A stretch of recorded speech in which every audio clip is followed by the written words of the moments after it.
Em bioeletrogênese, a gente estuda a despolarização e a repolarização das células, tá?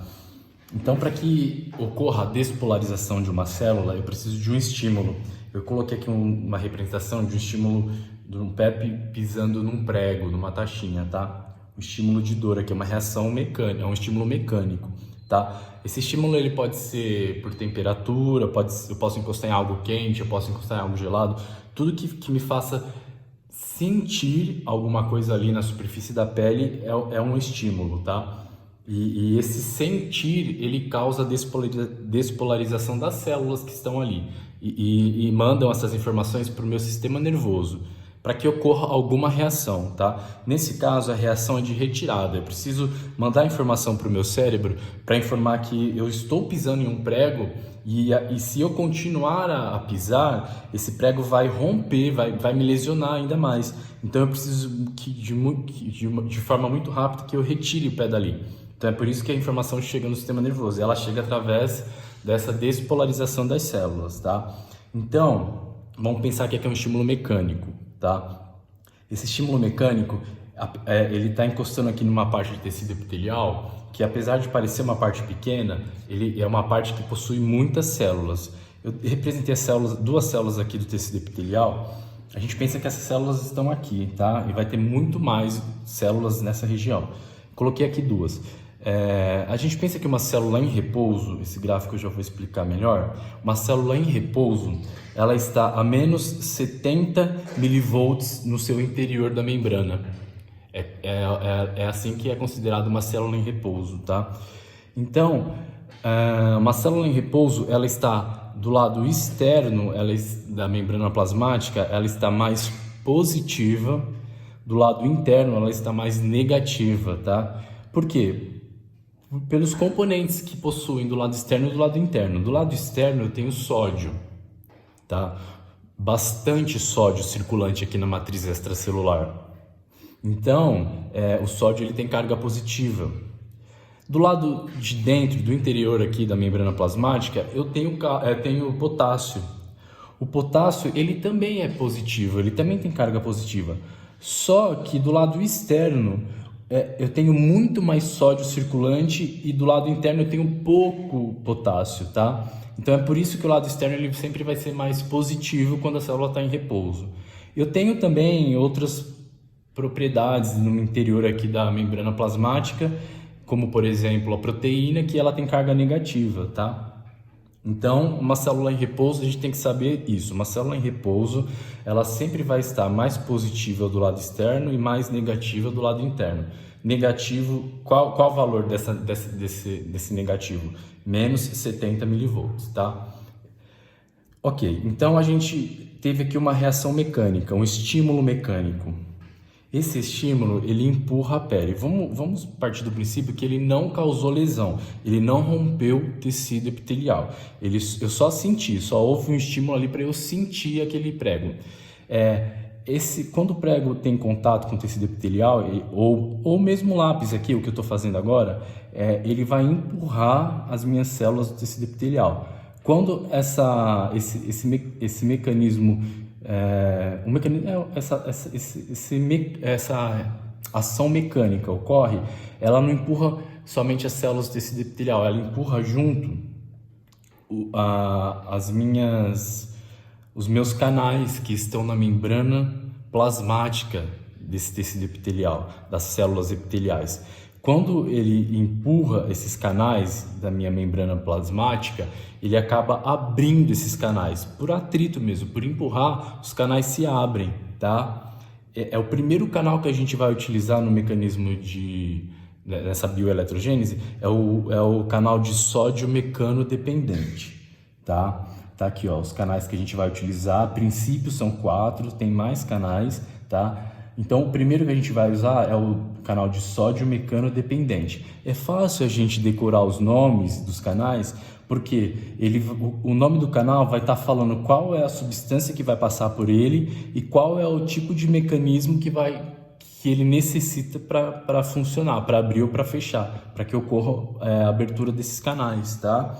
Então, empurrei tecido epitelial. Eu empurrei célula epitelial, empurrei junto a membrana da célula. Na membrana eu tenho canais de sódio mecano dependente.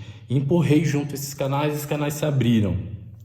Como é um canal de sódio mecano dependente, ele necessita de um mecanismo ali, de uma ação mecânica para abrir, por isso que ele tem esse nome.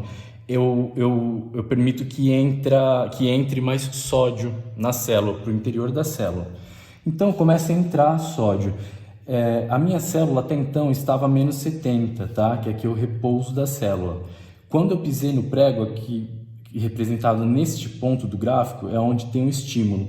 Então, se começa a entrar mais sódio na célula, eu começo a ficar menos negativo, tá? Se eu estou a menos 70 e está entrando carga positiva, eu começo a subir, eu começo a ficar mais positivo.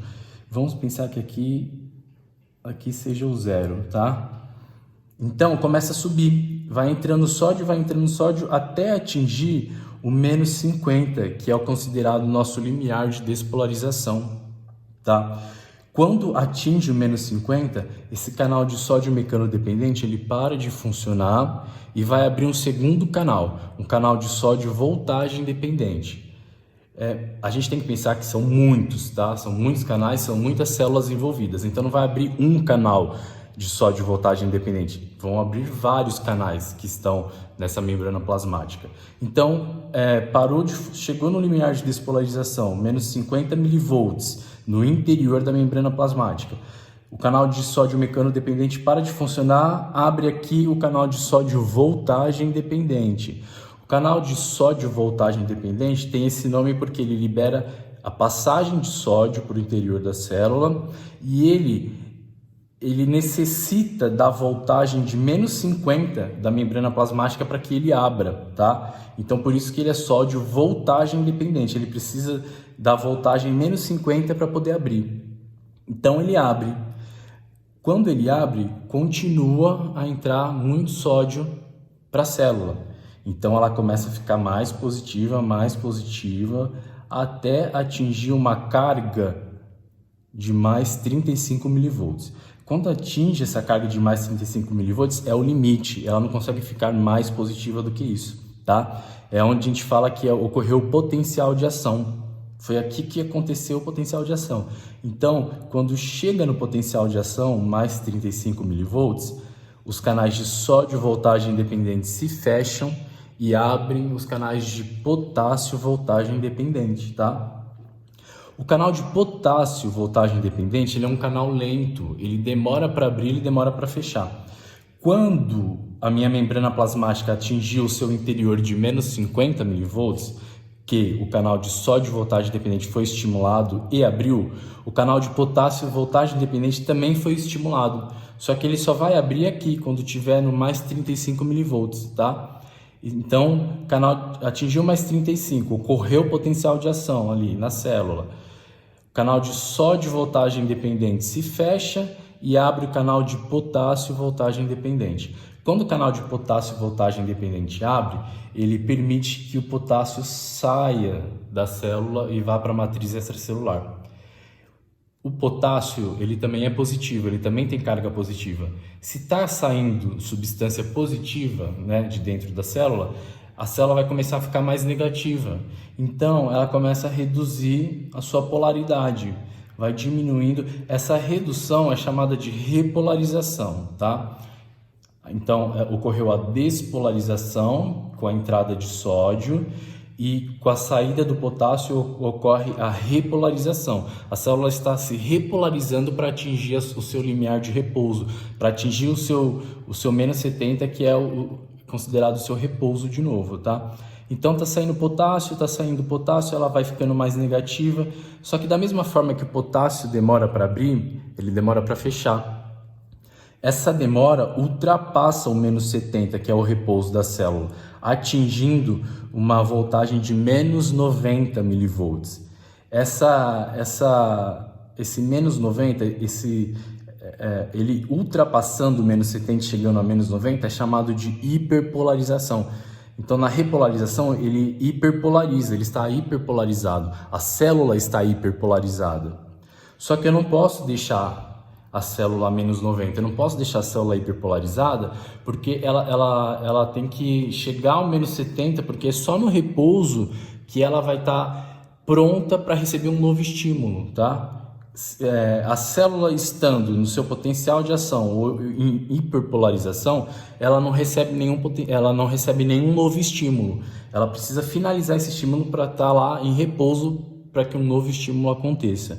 Então, quando a membrana, o interior da membrana chega a menos 90 milivolts, que é a hiperpolarização, o canal de potássio voltagem dependente se fecha, tá? É aqui que ele consegue se fechar. Ele demorou para fechar, passou do menos 70, mas fechou aqui no menos 90.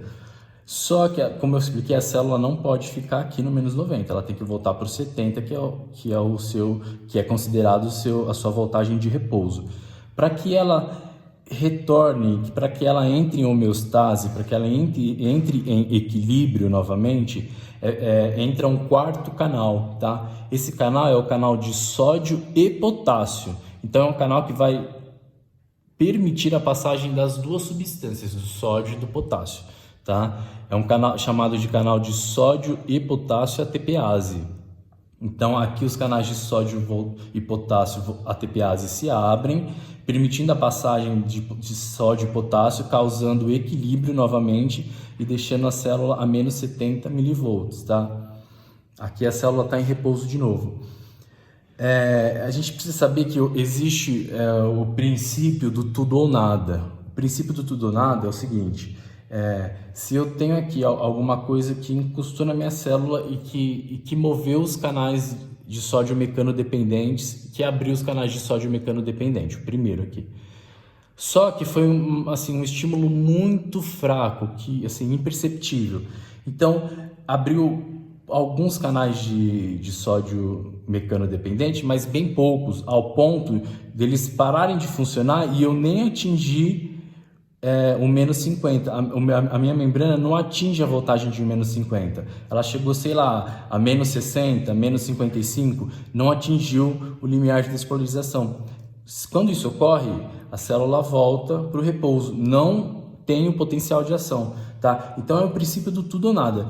Quando a minha membrana atinge o limiar de despolarização, vai acontecer com certeza o potencial de ação, é o tudo. Se ela não atinge, é o nada, tá? Se ela não atingir, não adianta que ela não vai ser despolarizada, tá bom?